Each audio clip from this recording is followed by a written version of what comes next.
Good morning, Dave here with Organic Gardening in North Carolina.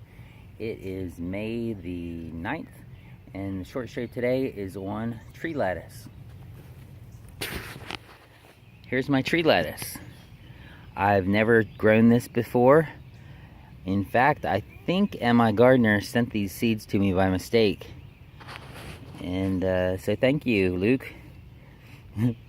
But this is actually fast becoming one of my favorite lettuces because it's supposed to put up a stalk and then the lettuce comes off from the side. But look how big these leaves are, and they're nice and tender. I don't know how long they're going to last in the summer. If anyone's grown this before, you can comment on it, tell us how long it's going to last. These are obviously planted a little closer than they should be. I could thin these out a little bit, but it's going to be interesting to see how tall they get and what kind of side growth they have. But these leaves are tender. Look how tender those are.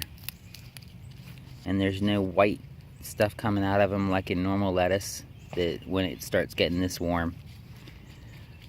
So I will keep you updated. Remember to comment and subscribe. Thanks for watching. Have a blessed day.